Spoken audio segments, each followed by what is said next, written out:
इस लेक्चर में हम अपने क्वेश्चन को कंप्लीट करते हैं, उसके आंसर को।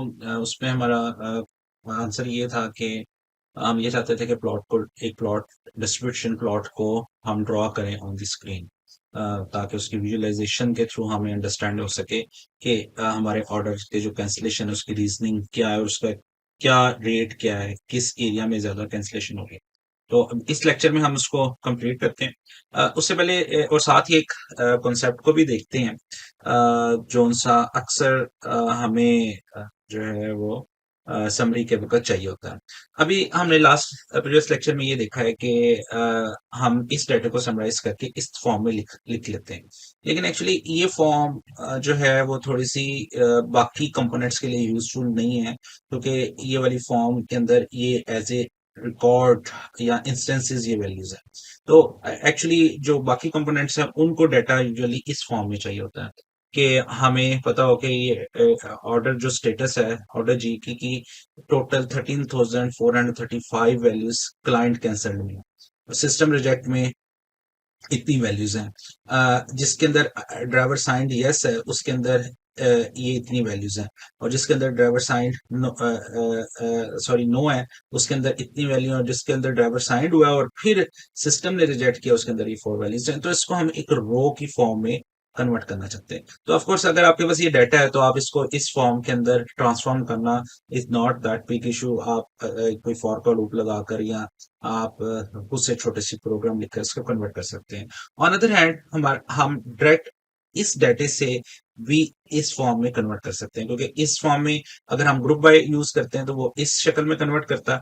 अगर हम इस फॉर्म में कन्वर्ट करना चाहते हैं तो उसके लिए हमारे पास एक अलग फीचर मौजूद है डाटा फ्रेम में, that is called pivot table. Pivot table के अंदर और ये जो भी टेबल आपको नजर आ रहा है it is actually the pivot table. इसके अंदर समरी इस फॉर्मेट में नजर आती है बिल्कुल एग्जैक्टली 100% सेम समरी है, लेकिन जो है वो इसके अंदर देखने में और इसके ऑर्गेनाइजेशन में डिफरेंस है।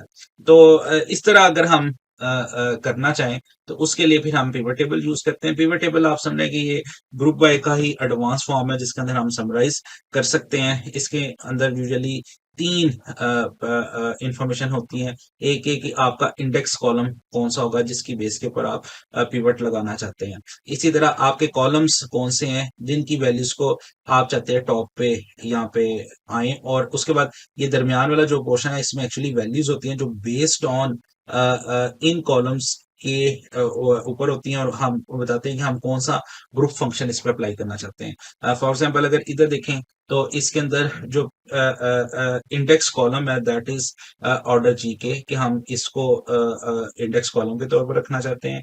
इसी तरह हम जो वैल्यूज को काउंट करना चाहते हैं वो इन दो कॉलम की बेस पे करना चाहते हैं, ड्राइवर साइंड और ऑर्डर स्टेटस की बेस के ऊपर। और इसके अंदर जो इधर दरमियान वैल्यूज हैं वो हम चाहते हैं ग्रुप फंक्शन जो है वो काउंट का अप्लाई हो। तो इसके लिए हमारे पास पाइथन के अंदर एक फंक्शन है डाटा फ्रेम्स के अंदर that is called pivot table. Pivot table के अंदर कॉलम्स का जो एट्रीब्यूट है उसके अंदर हम कॉलम्स की लिस्ट बताते हैं। इस केस में इस ड्राइवर साइंड और ऑर्डर स्टेटस है। वैल्यूज में हम बताते हैं ये एक्चुअली इंडेक्स है जो मैं अभी आपको वहां पे दिखा रहा था कि इसकी कौन सी इंडेक्स आएगा, क्योंकि इसी को ऐसे वो वैल्यू यूज करेगा और जिसको उसने उसके ऊपर नेक्स्ट पैरामीटर में जो फंक्शन हम ग्रुप फंक्शन बताएंगे वो अप्लाई करेगा।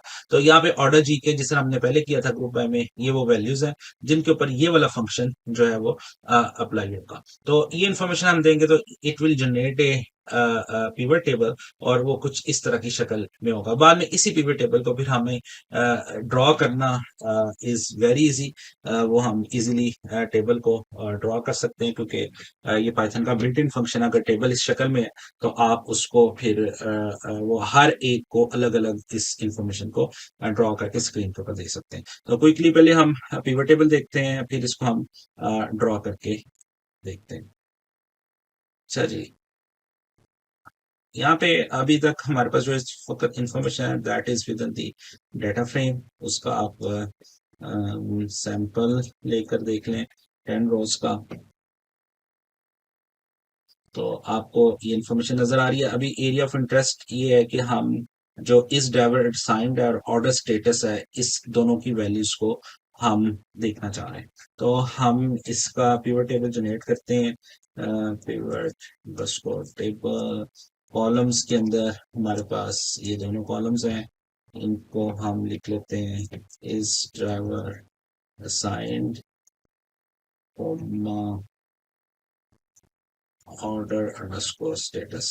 उसके बाद दूसरी जो इंफॉर्मेशन है दैट इज वैल्यूज, वो हम इधर वैल्यूज प्रोवाइड करते हैं। वैल्यूज हम चाहते हैं जो कॉलम है ऑर्डर अंडरस्कोर ग्लोबल की के ऊपर हो, और ग्रुप फंक्शन हम बताते हैं ग्रुप फंक्शन कौन सा हो।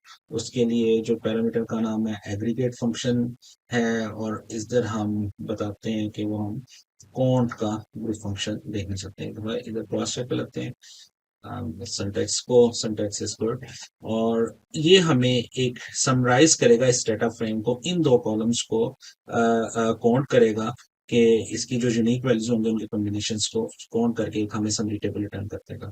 तो ये इसने हमें एक पिवट टेबल रिटर्न करती है। एक बात बहुत इंपॉर्टेंट है, जब आप इस तरह का कोई फंक्शन अप्लाई करते हैं तो वो एग्जिस्टिंग डेटा फ्रेम में कोई चेंज नहीं करता, इंस्टेड ऑफ दैट वो एक नया डेटा फ्रेम आपको रिटर्न कर देता है। तो अगर आप अब दोबारा इधर df डॉट हेड लेकर देखेंगे तो एक्चुअली वो वाला डेटा फ्रेम वैसे का वैसा रहेगा।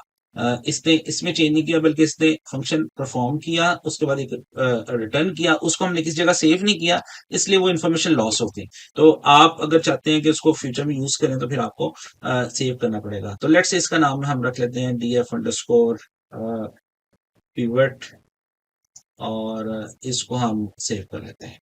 अब ये जो पिवट टेबल है, अब जो इन्फॉर्मेशन हमारे पास है वो इसमें आ गई। अब अगर आप df डॉट पिवट टेबल को यहाँ पे नेक्स्ट इधर हमें प्लॉट जनरेट करना है, तो ये भी हम एक दफा उसको प्रिंट करके देख लेते हैं। तो आप देखेंगे कि इसके अंदर वो इन्फॉर्मेशन अवेलेबल है। अब इसका अगर आप इसका प्लॉट ड्रॉ करना चाहते हैं तो एक्चुअली डेटा विजुअलाइजेशन के ऊपर पूरा हमारा सेक्शन है, वो हम सेपरेट डिटेल से उसको डिस्कस भी करेंगे। उसकी डिफरेंट कितनी टाइप की विजुअलाइजेशन अवेलेबल है, कौन कौन से ग्राफ अवेलेबल है। लेकिन अभी क्विकली हमारे पास डेटा फ्रेम का अपना भी एक प्लॉट का मैकेनिज्म होता है, तो आप उसको यूज करके प्लॉट कर सकते हैं। प्लॉट का मतलब है ग्राफ जो है हम ड्रॉ करना चाहते हैं। ग्राफ की डिफरेंट टाइप्स होती हैं। अभी जो ग्राफ इस सूरत में बेहतर रहेगा वो बार ग्राफ है। तो यहाँ पे हमें बताना पड़ता है ये उसकी काइंड क्या है, हम किस किस्म का बार ग्राफ यूज करना चाह रहे हैं। तो यहाँ पे हम प्लॉट कर रहे हैं और उसके बाद काइंड इज इक्वल टू बार कर रहे हैं। तो ये जो है हमें इस पिवट टेबल का जो भी हमने समराइज किया उसका बार ग्राफ रिटर्न कर देगा। तो ये बार ग्राफ हमें ये बता रहा है कि ये चार डिफरेंट कॉम्बिनेशन थे, इसमें से सबसे ज्यादा जो वैल्यूज हैं वो हो रही हैं जिसके अंदर क्लाइंट कैंसिल कर रहा है, और जबकि ड्राइवर साइन नहीं था, ड्राइवर साइन नहीं है और क्लाइंट कैंसिल कर रहा है। इसी तरह फिर दूसरे नंबर पे ड्राइवर साइन नहीं है और सिस्टम उसको रिजेक्ट कर रहा है, और फिर अगर ड्राइवर साइन है तो फिर भी क्लाइंट जो है कैंसिल कर रहा है। रेड वाला आपको नजर आ रहा है कि यहाँ पे कहीं पे नजर नहीं आ रहा, वो इसलिए नहीं आ रहा क्योंकि ये इसके अंदर 4 वैल्यूज थी टोटल, ऐसे केसेस 4 केसेस थे जो सिस्टम ने रिजेक्ट किए आफ्टर ड्राइवर असाइनमेंट। तो वो इतना छोटा बार है क्योंकि वो आप देखेंगे इसका ये जो साइड पे आ रहे हैं 0 से 2000 है, तो 4 कहीं पे यहाँ पे 0 के बिल्कुल पास होगा, तो वो यहाँ पे कहीं पे होगा रेड, इसने ड्रॉ किया, लेकिन वो इतना छोटा है कि वो हमें स्केल की वजह से नजर नहीं आ रहा। यानी कि हम कह सकते हैं वो इस ग्राफ के अंदर नेग्लिजिबल है, वो हमें बहुत कम वैल्यूज है। तो इस तरह हम ग्राफ ले सकते हैं। इस ग्राफ को आप फ्यूचर में अपनी प्रेजेंटेशंस में या लोगों को दिखाने के लिए इस्तेमाल कर सकते हैं। आपने कॉपी करना हो तो आपसे यहाँ से राइट क्लिक करके कॉपी इमेज करके इसको कहीं भी पेस्ट कर सकते हैं। तो ये जो शुरू में हम बात कर रहे थे कि नोटबुक का ये फायदा है। नोटबुक के अंदर ही आप देखें यहाँ पे हम कमेंट्स भी दे रहे हैं, यहाँ पे हम इसको अलग अलग सेक्शन भी बना रहे हैं अपने कोड के, यहाँ पे मैं हेडिंग भी दे रहे हैं, इसके अंदर कोड भी है, इसके अंदर ग्राफ इमेजेस भी हैं। तो आपकी सारी चीजें एक ही जगह है, आपका ये पूरा डॉक्यूमेंटेशन भी बनती जा रही है, आपकी साथ साथ ये जो है वो कोड भी लिखा जा रहा है। तो ये बहुत ज्यादा एडवांटेज हमें नोटबुक के फॉर्मेट पे होता है, और आमतौर पर ये यूज करते हैं साइंटिस्ट, रिसर्चर्स या डाटा एनालिस्ट, उन लोगों के लिए जिन लोगों को कंप्यूटिंग प्रोग्रामिंग का इतना कोई खास नॉलेज नहीं होता। तो उसके लिए फिर ये बड़ा यूजफुल रहता है। लाइक आप किसी के लिए एक दफा प्रिपेयर कर दें, आप बस जस्ट उसको इसको एग्जीक्यूट करना है यहाँ से पूरे सेट को, और यहाँ से वो फिर उसके बाद उसको उसके रेलिवेंट ग्राफ जनरेट हो जाएंगे। मे बी अगर डाटा भी चेंज हो जाए तो आप इसको दोबारा एग्जीक्यूट करेंगे तो आपके अकॉर्डिंगली न्यू डाटा के मुताबिक ग्राफ बन जाएंगे।